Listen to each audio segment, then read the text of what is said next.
আসসালামু আলাইকুম রহমতুল্লাহ বারাকাতু। আশা করি আপনারা সকালে ভালো আছেন।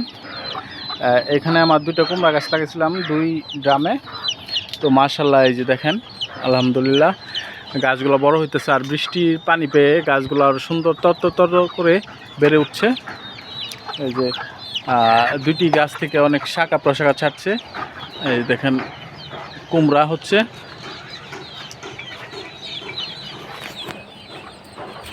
এই দেখেন কত সুন্দর। যে আসলে একটা গাছে কিংবা খামারে যখন ফলন পাওয়া যায় তখন আসলেও অনেক ভালো লাগে। এখানে ফুল হয়েছে, অনেক ভালো লাগে। তো এর আগেও কুমড়া খেয়েছি, এবারও খাবো ইনশাল্লাহ।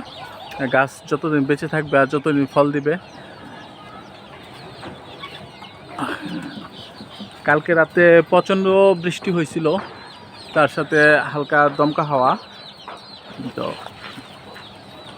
দেখেন কুমড়া গাছগুলো সুন্দরভাবে বেড়ে উঠছে, তাদের শাখা প্রশাখা ছাড়ছে। আর এদিকে পেয়ারা গাছের ফলন হচ্ছে ভালো আলহামদুলিল্লাহ। এখানে আনার গাছ, গাছগুলো বৃষ্টি পেয়ে খুব সুন্দরভাবে বেড়ে উঠতেছে, নতুন নতুন পাতা ছাড়ছে, ফুল ছাড়ছে। এটা আশা করি তো এবার যদি সিজনাল ভালোভাবে বৃষ্টি হয়, যতটুকু প্রয়োজন, তো ফলন ভালো হবে প্রতিটি গাছেই।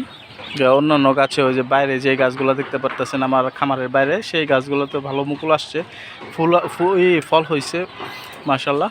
যদি অতিবৃষ্টি না হয় তাহলে তো ফলগুলো নষ্ট হওয়ার সম্ভাবনা থাকবে। আর যদি বৃষ্টি হয় তাহলে খুব তাড়াতাড়ি ফলগুলো বড় হবে এবং এই সিজনে আমের ফলন ভালো পাওয়া যাবে ইনশাল্লাহ।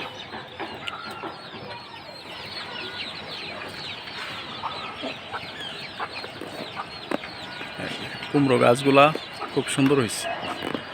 তো কুমড়ো খাওয়ার পাশাপাশি কুমড়ো পাতা দিয়ে কিন্তু আমাদের এখানে শুটকি কষানি দিয়ে পুলি বলি আমরা, সেটাকে একরকম বড়ার মতন বানানো হয়, সেটাও খাওয়া যায়, খুব মজাদার। তো খাবো ইনশাল্লাহ কিছুদিনের মধ্যেই। আপনাদেরও দাওয়াত রইল। আসসালামু আলাইকুম ওয়া রাহমাতুল্লাহি ওয়া বারাকাতুহু।